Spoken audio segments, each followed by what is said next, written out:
Avec la première présentation avec le docteur Diane Mege de Marseille et qui va nous parler de l'exérèse du mésocolon dans le cancer du côlon droit. Est-ce le nouveau gold standard? Merci Eddy, bonjour à tous.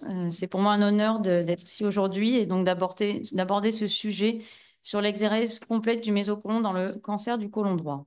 Alors, en guise de rappel, ce qui est recommandé dans la prise en charge thérapeutique du cancer du côlon droit non métastatique, c'est un traitement chirurgical qui va reposer sur l'exérèse du côlon droit et de l'îlon terminal avec un curage en regard au niveau des principaux axes vasculaires comme les vaisseaux iléocoliques, colique droit et éventuellement colique moyen, suivi dans le même temps d'un rétablissement de continuité digestive avec une anastomose mécanique manuelle suivant les habitudes.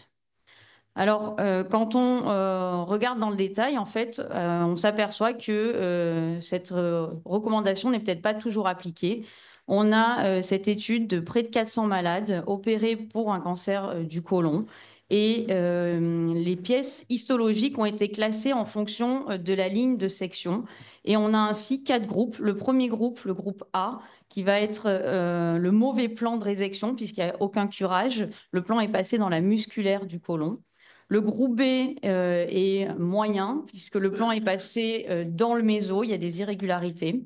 Le plan C est ce qu'il faut faire avec le côlon et le méso attenant. Et puis le groupe D, c'est un bon curage avec une ligature très haute.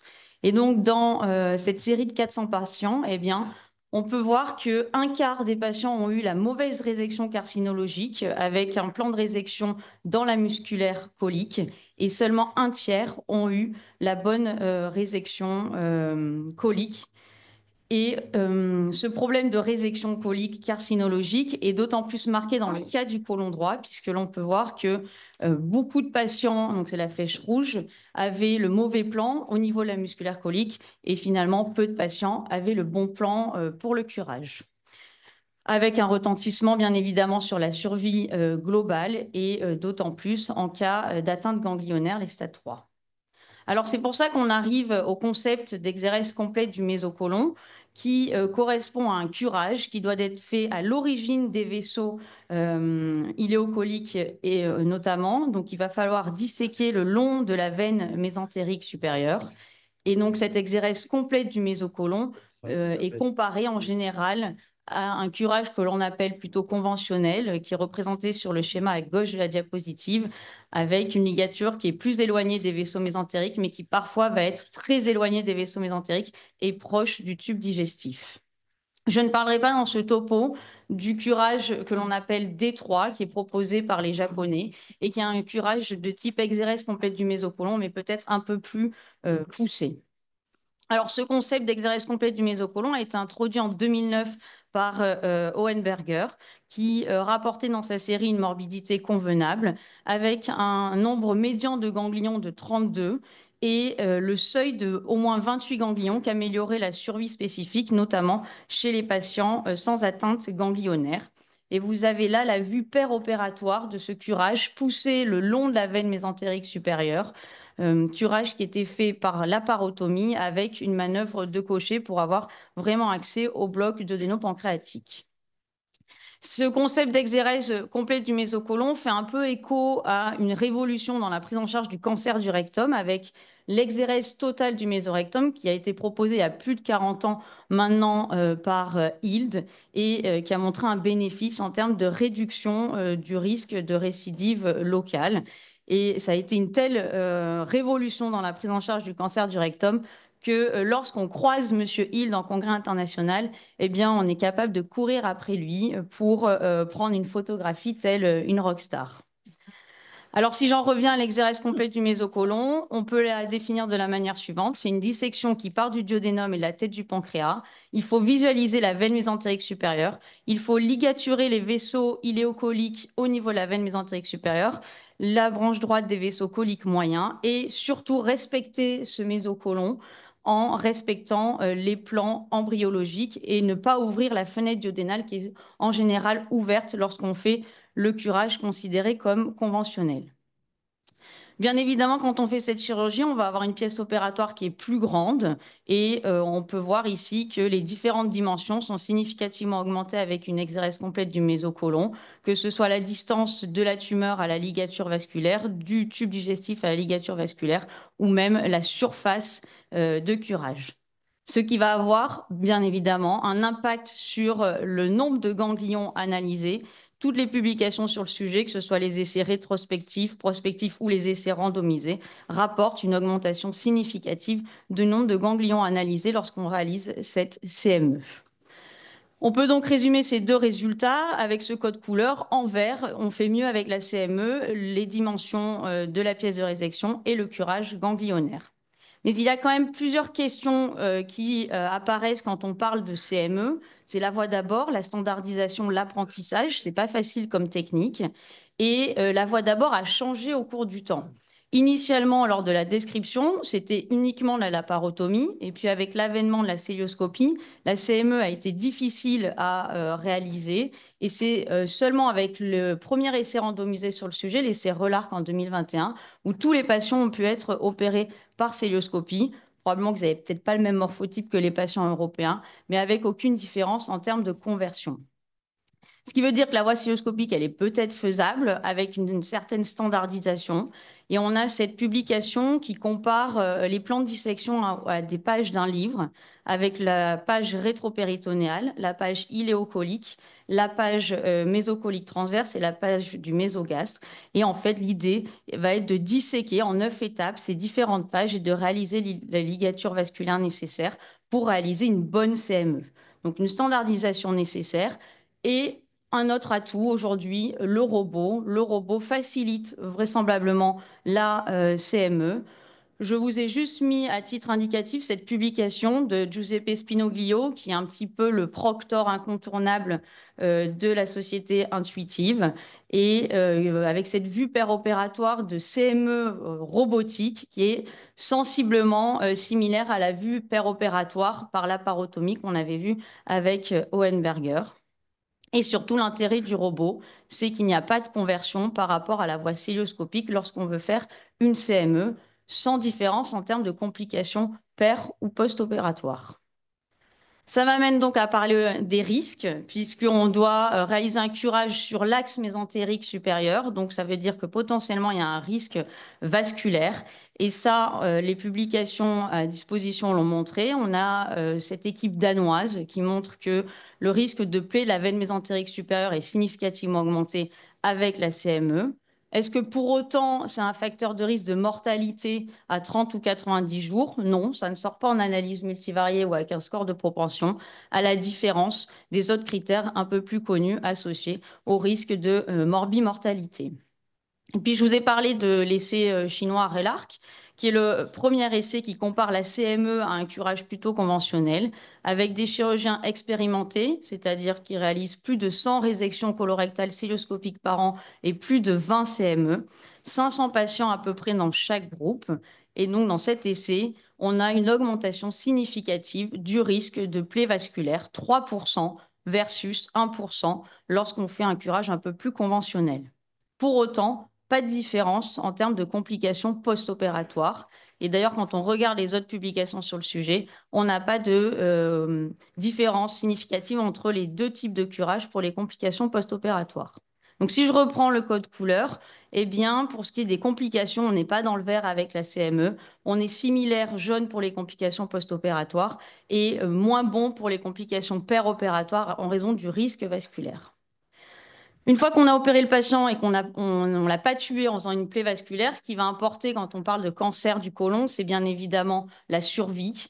Et pour cela, on a plusieurs données dans la littérature. On a l'équipe danoise qui a rapporté cette cohorte prospective multicentrique comparant un centre qui fait la CME à 3 autres centres qui ne font pas la CME. Donc, il y a peut-être déjà un petit biais dans l'interprétation. Des groupes néanmoins similaires sur les données démographiques et histologiques, mis à part les tumeurs mucineuses un peu moins fréquentes dans le groupe CME. Et ce qui ressort de cette publication, c'est que le taux de récidive est significativement diminué avec la CME, 10% versus 18%. Et lorsque les auteurs enlèvent la période d'apprentissage de cette technique chirurgicale qui est quand même que l'on doit apprendre. Donc, quand ils prennent la période 2010-2013, eh bien, cet effet bénéfique de la CME est confirmé avec 7% de récidive versus 18% de récidive. Des résultats aussi très significatifs en termes de survie globale à 5 ans, 75% de survie globale versus 66% de survie globale. Alors, on va maintenant en Suède et donc là, on a cette cohorte de plus de 1000 patients opérés d'un cancer du côlon droit avec 3 groupes identifiés en reprenant la définition de la CME avec les 5 critères que je vous ai énoncés dans la première partie de la présentation. Et les auteurs ont ainsi pu distinguer un groupe de patients qui n'avaient pas eu de CME puisqu'il n'y avait aucun de ces 5 critères, un groupe avec une CME dite intermédiaire puisqu'il y avait un ou deux de ces critères, et puis un groupe avec une CME confirmée puisqu'il y avait au moins 3 de ces critères. Et lorsque on regarde ces 3 groupes, alors ils sont un petit peu différents en termes de données démographiques et histologiques, mais on retrouve l'effet bénéfique de la CME en termes de survie liée au cancer.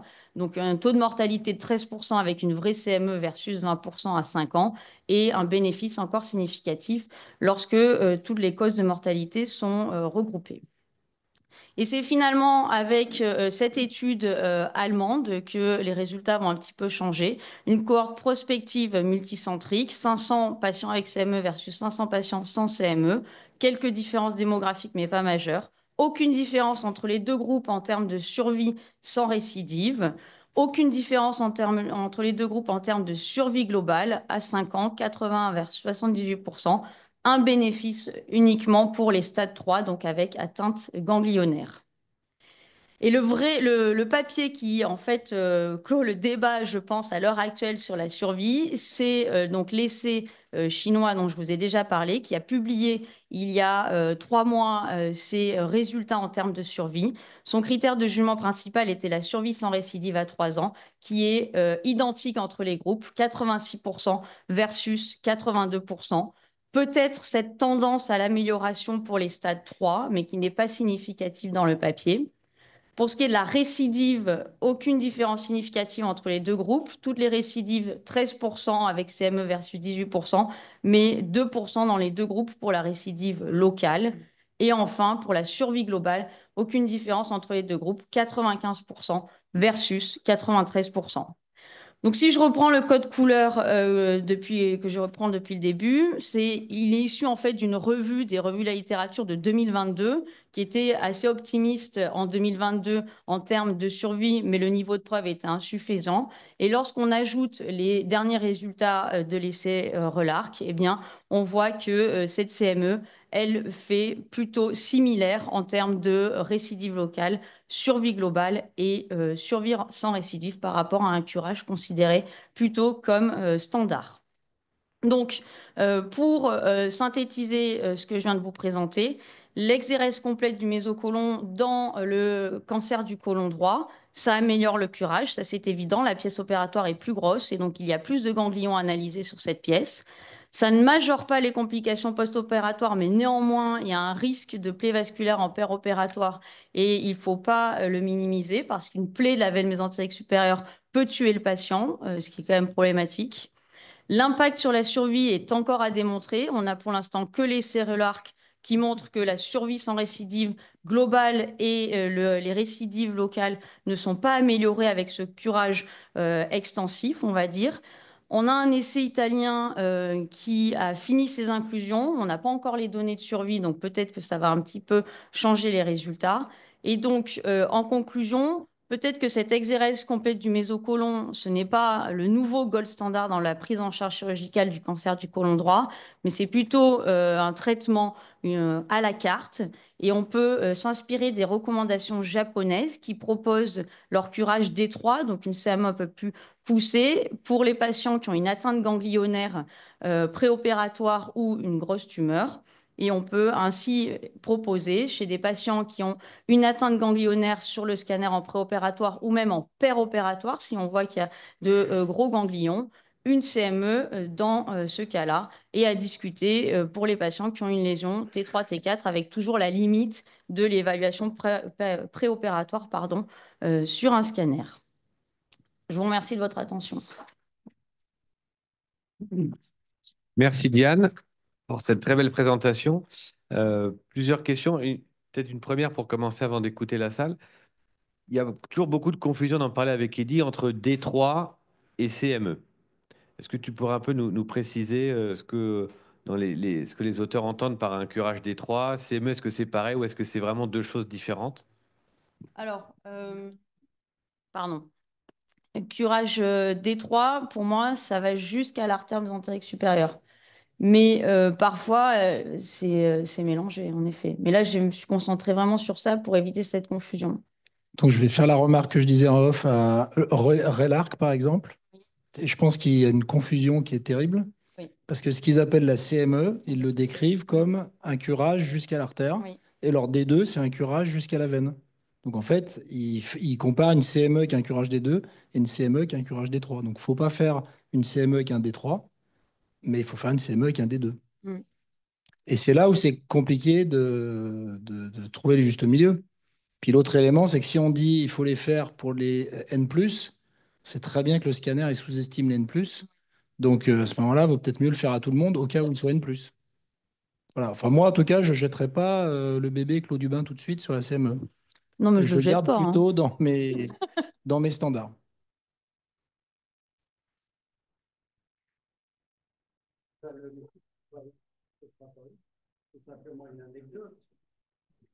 Merci. Oui, Owen Berger avait été invité à l'hôpital Saint-Antoine il y a une quinzaine d'années, quand Jérémy Lefebvre était jeune chef de clinique. J'avais trouvé l'exposé séduisant. Bon, et Augenberger était séduisant, son exposé aussi. Et à la sortie, durant quelques temps, je parlais à mes amis chirurgiens digestifs. Il n'y en a aucun qui a mordu. Ils me disaient, mais moi j'enlève toujours tout le mésocôlon droit. Voilà. Et depuis la fois-là, je n'ai plus jamais entendu parler de la CME. Alors je voudrais demander à nos experts, est-ce qu'il y a des équipes françaises qui font comme Auenberger ou bien est-ce que c'est passé à la trappe? Non, non. Après, je suis d'accord avec vous. C'est-à-dire que quand les premiers papiers qui ont montré une telle différence envers de la CME comparaient des pièces faites, opérées par des chirurgiens anglais, et on est effectivement plus proche d'une résection iléocécale pour Crohn que de la chirurgie du cancer du côlon droit qu'on a appris en France avec une ligature loin de la tumeur. La CME décrite par Weinberger rajoute peut-être 1 ou 2 centimètres de vaisseau en disséquant plus le bord droit de la veine mésentérique supérieure. Voilà. Mais nous, on a maintenant plutôt adopté cette technique-là, et c'est vrai qu'on va quand même disséquer la face antérieure de la veine pour lier électivement la veine et l'artère, tout proche de leur origine ou terminaison. Donc voilà, il y a peut-être 2 centimètres de vaisseau en plus, et on tend plus à avoir un mésocôlon intègre, ce qui n'était pas forcément le cas avant. C'est-à-dire que par rapport aux Anglais qui coupaient les vaisseaux à 3 centimètres du côlon avec un mésorectum, un mésocôlon qui faisait 15 centimètres carrés, c'est-à-dire que pour eux, le progrès de la CME et de la technique d'Oenberger est majeur. Ils ont 3 fois plus de ganglions. En France, c'est pour ça qu'il y a peut-être eu un petit peu de retard à l'adoption, parce qu'on faisait plutôt déjà assez bien la chirurgie. L'avantage de la CME, ça a probablement été de standardiser pour la majorité des chirurgiens une exérèse un peu plus loin, à l'instar de ce qu'on faisait à gauche, où il y avait beaucoup moins de débats, parce que pour couper la mésentérique inférieure, il n'y avait pas 10 000 autres plans. Docteur Alain Valverde. Merci pour le topo, c'est passionnant. En fait, le problème de la CME, peut-être qu'il se pose beaucoup plus pour les tumeurs de l'angle droit ou transverse droite, qui, elles, sont vraiment des colectomies difficiles parce que effectivement, si on veut vraiment faire un curage, là, on doit franchir le plan du pancréas, la veine mésentérique supérieure. Donc, peut-être que, est-ce que vous avez, on a une expérience dans la littérature sur ces sous-groupes de cancer transverse droit par rapport à une tumeur, par exemple, du sécom, où là, la CME, ce serait peut-être plus... Bon, ma question est un peu piège, j'ai pas de réponse, en fait. C'était une remarque, en fait. Non, mais c'est vrai. Et il y a même des papiers qui recommandent de faire 10 centimètres de marge distale par rapport à une tumeur, notamment de l'angle, pour être vraiment sûr d'avoir un curage optimal, alors que d'habitude, on avait plutôt 5 cm de marge. Donc, je suis d'accord, c'est les localisations qui sont difficiles. Je crois quand même que la chirurgie du côlon droit, telle qu'on l'a appris, elle a changé.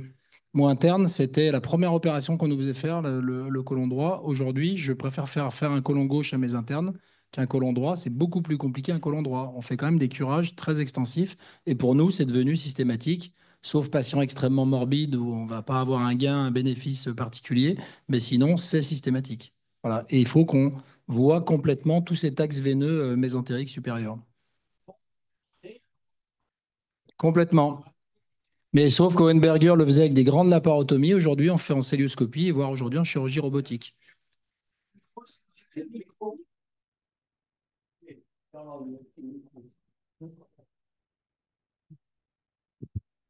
Parce que j'ai entendu dire avec mon voisin, on se dit, mais mince, une plaie vasculaire, ça se suture, qu'on risque de tuer le malade avec une plaie importante de la veine. Donc, sous la paroscopie. Donc, ce serait un des défauts de la laparoscopie. C'est-à-dire que, d'après ce qu'a dit Valverde, effectivement, quand c'est en haut, on est obligé de faire pratiquement un Hohenberger.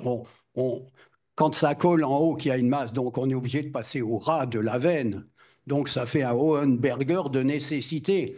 Mais moi, ma question, est-ce que vous incitez vos internes de faire un vrai Hohenberger pour les côlons droits faciles au lieu, donc, vous prenez le risque d'une plaie vasculaire sous la paroscopie avec le bénéfice attendu qui semble relativement minime. Encore une Enfin, fois, c'est un choix personnel. je Hein, vais moi, méfier de cette dernière étude. On va attendre d'autres études.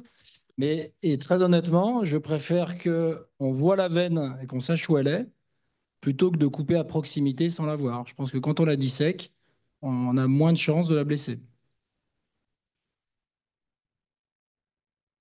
Juste d'abord une petite question. Vous n'avez pas eu de thrombose, la veine mésentérique supérieure? Non. Non. Non. Non, parce que j'ai fait la même chose, ça m'est arrivé une fois. Non, vous n'en avez pas vu. En tout cas, dans les publications, il ne détaille pas la complication vasculaire. Donc, je peux pas vous donner de détails sur ça. OK. Une autre question. Dans vos résultats, tous les patients sont probablement soumis, enfin beaucoup sont soumis à une chimiothérapie en fonction de leur stade, leur profil moléculaire, etc. Ça n'a pas modifié vous ne pensez pas que ça a modifié un peu les résultats que vous présentez? Alors, les patients ont eu de la chimiothérapie adjuvante lorsqu'elle était indiquée, mais de la chimiothérapie néoadjuvante, non, ce n'était pas le cas dans ces publications. Après, ils font les analyses de survie en sous-groupe de toute manière, donc ça permet de distinguer les patients à faible risque et les patients à plus haut risque. Mais je n'ai pas, dans les publications sur le sujet, d'analyse de survie dans le groupe particulier des patients qui ont eu la chimiothérapie adjuvante. C'est plutôt en fonction des stades tumoraux. Et juste pour la chimio, on voit que là où ça marche le mieux la CME, c'est chez les malades N+. Ils ont tous de la chimio adjuvante. Oui. Oui. Mais ceux qui ont la CME, ils tirent encore un bénéfice. D'accord. Est-ce que dans les études, il y en a qui se sont amusés à regarder l'état des ganglions ultimes dans les différents groupes? Parce qu'on voit bien que plus on remonte, plus on gagne. Mais finalement, est-ce que c'était important de remonter ou pas? On le voit que sur les survies, mais on le voit pas en anapath. Alors, comme je me suis concentrée que sur la CME, sur les publications principales, il ne parle pas de ces ganglions très éloignés. En revanche, dans les publications qui abordent le curage d'étroit des Japonais, effectivement, ils décrivent l'intérêt de ce curage avec des ganglions très éloignés par rapport à la tumeur primitive. Qui existent et qui ne sont pas fréquents, mais qui existent. Mm. Il y a un aspect qui est très important qu'a souligné tout à l'heure Jérémy, c'est de faire attention au méso. Autant on a cette culture dans le rectum et on veut avoir un mésorectum intègre. Quand on regarde parfois nos assistants faire des côlons, on est obligé de les reprendre. Ils prennent le méso à pleine pince et ils blessent le méso. Si vous avez derrière un ganglion qui envahit, ben vous disséminez. Et donc l'exérèse complète du mésocolon, c'est aussi ça. C'est faire attention à ce méso. Je pense qu'effectivement, toute cette discussion, ça, comme l'a dit Jérémy, hein, ça a permis de standardiser la résection chirurgicale et de faire un vrai curage. La fenêtre duodénale était en général ouverte en plein milieu, alors que maintenant, avec la CME, il faut l'emporter. Donc, je pense que ça a permis de recadrer le curage à droite qui était en fait mal fait. La première publication que je vous ai montrée anglaise elle est hallucinante quand on voit qu'un quart des patients ont un QRH qui est dans la musculaire colique. C'est qu'il y a un problème, effectivement. Ce qui nous permet de conclure que les chirurgiens anglais sont mauvais. Et donc, on va passer à... Merci beaucoup, Diane.